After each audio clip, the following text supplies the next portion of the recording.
عوام مطمئن ہے, عوام پاکستان تحریک انصاف اور عمران خان پر اعتماد کرتی ہے, اس لیے جو ہے وہ تیسری دفعہ پاکستان تحریک انصاف کو ووٹ دے رہی ہے. ورنہ خیبر پختونخوا کی عوام کی تاریخ رہی ہے کہ انہوں نے دوسرا موقع کسی کو نہیں دیا, اور الحمدللہ آج ہمارا تیسرا موقع ہے. دوسری بات کہ میں یہ کون سے آئین اور قانون میں لکھا ہوا ہے کہ ایک صوبے کا چیف ایگزیکٹو جو ہے وہ دوسرے صوبے میں سیاست نہیں کر سکتا. آپ مجھے وہ شک لا کر دیں, میں یہاں سے چلا جاؤں گا. ڈائیلاگس ہونے چاہیے, لیکن ڈائیلاگس میں آپ دیکھتے ہیں کہ سامنے والا با اختیار کتنا ہے, اور ڈائیلاگس جو ہیں ہمیشہ وہ لیول پلینگ فیلڈ پر ہوتے ہیں. مجھے میرے لیڈر, میرے قائد جناب عمران خان صاحب نے کہا ہے کہ میں اسٹریٹ موومنٹ کی تیاری کروں. میں اس کی تیاری کر رہا ہوں, اور اس تیاری کو ہم پیک پر لے کر جائیں گے انشاءاللہ تعالی. سندھ میں ابھی تک تو مجھے شہید بے نظیر بھٹو صاحبہ, شہید ذوالفقار علی بھٹو صاحب, اس کی حکومت نظر آ رہی ہے, لیکن دیکھتے ہیں کہ آگے یہ زرداری صاحب کی ہوتی ہے یا یہی رہتی ہے, تو آگے دیکھیں گے. اور الحمدللہ ابھی تک جو ہے ہم مطمئن ہیں. اچھا سہیل صاحب یہ بتائیے گا کہ کیا حقیقت نہیں کہ خیبر پختونخوا میں ترقی کے دعوے صرف تقاریر تک محدود ہیں, جبکہ عوام بھی عدم تحفظ اور غربت کا شکار ہے؟ میرا دوسرا سوال اسی سے ریلیٹڈ ہے کہ کیا ایک صوبے کے وزیر اعلیٰ کے لیے یہ مناسب ہے کہ دوسرے صوبے میں سیاسی بیانیہ تشکیل دیں؟ اچھا, کدھر ہو بھائی جان, مجھے نظر نہیں آ رہا.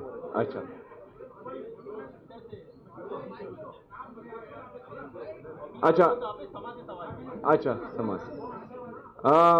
سب سے پہلے تو خیبر پختونخوا کی عوام پاکستان تحریک انصاف سے مطمئن ہے, اس لیے پورے پاکستان میں واحد خیبر پختونخوا کی حکومت ہے جو عوامی مینڈیٹ کے ساتھ آئی ہے.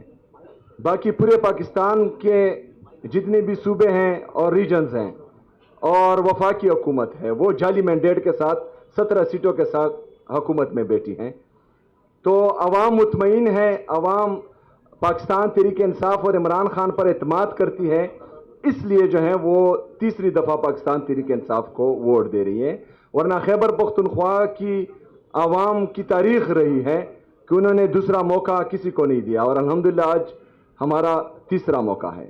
دوسری بات کہ میں یہ کون سے آئین اور قانون میں لکھا ہوا ہے کہ ایک صوبے کا چیف ایگزیکٹو جو ہے وہ دوسرے صوبے میں سیاست نہیں کر سکتا. آپ مجھے وہ شک لا کر دیں, میں یہاں سے چلا جاؤں گا. سہیل صاحب, میرا سوال آپ سے یہ ہے کہ میٹ دا پریس میں آپ آئے ہیں کراچی پریس کلب میں, لیکن آپ کے جماعت کی اور ملٹری اسٹیبلشمنٹ کی جو تعلقات ہیں وہ دوریاں پیدا ہو رہی ہے. جس وقت آپ یہاں بات کر رہے ہیں, آپ ہی کے علاقے تیرا سے لوگ نقل مکانی کر رہے ہیں اور وہاں پر آپریشن شروع ہو گئے ہیں. ایک طرف تو ان کے ساتھ جو لوگ اختلاف ہے کہ آپریشن زبردستی ہو رہے ہیں, آپ اس کی اجازت نہیں دے رہے, ہر جگہ اس کا اظہار بھی کر چکے, لیکن آپ کی نمائندے بھی ان لوگوں کے ساتھ آج نہیں ہے جو کرفیو میں وہاں جو ہے وہ پھنسے ہوئے ہیں, اور دیگر علاقوں میں بھی یہ آپریشن جو ہے مزید توسیع دی جا رہی ہے. تو تعارف بھی کرا دیا. نیاز علی میرا نام ہے اور JNN TV سے تعلق ہے. اچھا, JNN سے. اچھا, جس طرح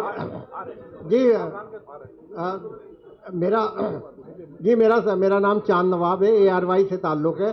یہ بتائیے آپ سندھ کا دورہ کر رہے ہیں, اور کیا پیپلز پارٹی سے آپ کا اندرون خانہ کوئی رابطہ ہوا ہے؟ اس سے اپنی جو کمپین میں اتنی آزادانہ چلا رہے ہیں, کوئی رابطہ ہے یا سندھ میں کوئی اتحاد بننے جا رہا ہے پیپلز پارٹی کا, جو رابطہ آپ کی آج ایک کڑی ہے؟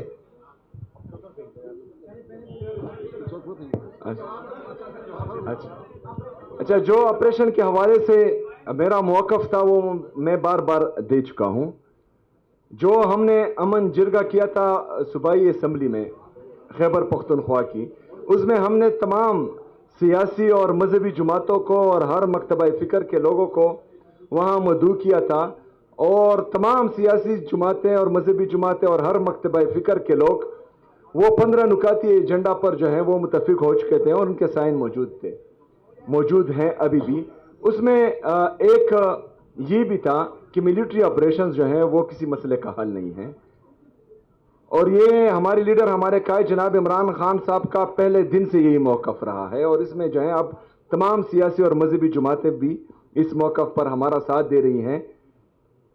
تو اس کے باوجود اگر ملٹری آپریشن ہوتا ہے تو پھر جو ہے یہ کلی بدماشی ہوتی ہے، یہ جو ہے آپ کو پھر مشوروں میں شامل نہیں کرتے. اچھا اس کا بھی دیتا ہوں. ویسے آج آپ کے سامنے کوئی نہیں آیا، ورنہ پہلے جو ہے آپ سوال پورا نہیں کر پاتے تھے. اچھا بالکل میرے ساتھ رابطہ ہوا تھا وزیر اعلیٰ سندھ کا، اور انہوں نے ہر قسم کی سپورٹ کی، ایک امتحانی بھی کرائی تھی اور دعوت بھی دی تھی. میں نے ان کا شکریہ بھی ادا کیا تھا، اور ساتھ میں یہ بھی کہا تھا کہ انشاءاللہ میں خیبر پختونخوا کی جو ہماری یہاں کمیونٹی ہے ان سے ملوں گا، اور ان کے جو مسئلے مسائل ہوں گے تو انشاءاللہ وہ میں پھر آپ کے سامنے رکھوں گا. میرا نام کامران رضی ہے، جیو نیوز سے میرا تعلق ہے.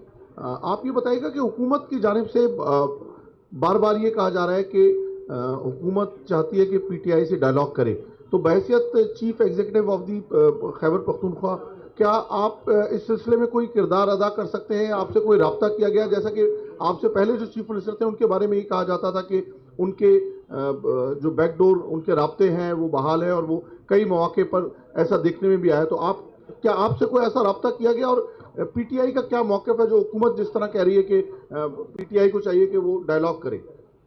اچھا سب سے پہلی بات تو یہ ہے کہ ڈائلاگس ہونے چاہیے، لیکن ڈائلاگس میں آپ دیکھتے ہیں کہ سامنے والا با اختیار کتنا ہے، اور ڈائلاگس جو ہیں ہمیشہ وہ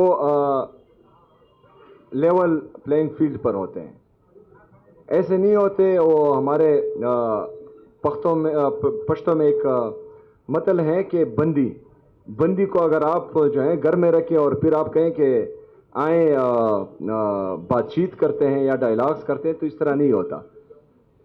جو پاکستان تحریک انصاف کے ساتھ چلتا آ رہا ہے اور چل رہا ہے، اور جس طرح جو ہے کل تحریک تحفظ آئین پاکستان کی کے قافلے کے ساتھ پنجاب میں ہوا، ان کے گاڑیوں کی شیشے توڑے گئے، محمود چغزئی صاحب کے بیٹے پر ہاتھ ڈالا گیا، علامہ راجہ ناصر صاحب کے صاحبزادے پر ہاتھ ڈالا گیا.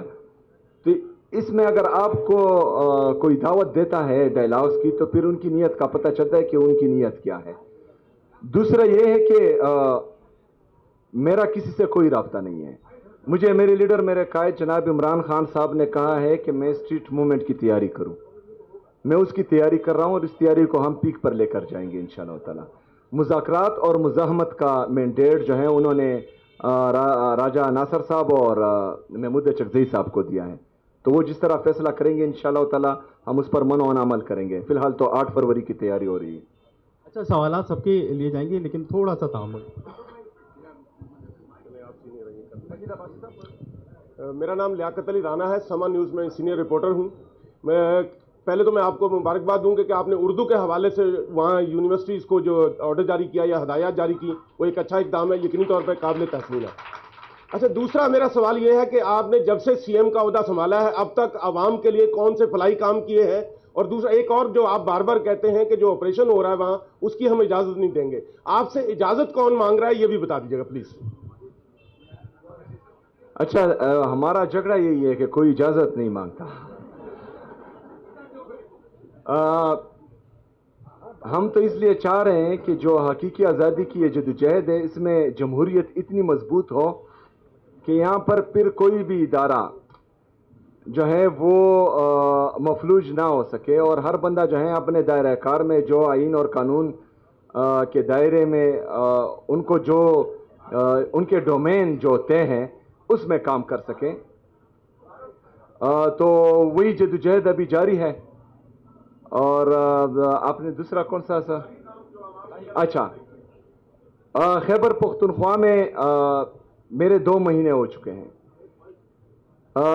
میں یہ بھی چاہتا ہوں کہ صوبہ سندھ جس طرح پاکستان تحریک انصاف اور خیبر پختونخوا کی حکومت صوبہ سندھ کے پانی کے معاملے پر ان کا ساتھ دیا تھا، تو میں چاہتا ہوں کہ ہمارے قبائلی اضلاع 2018 میں خیبر پختونخوا میں مرج ہوئے تھے،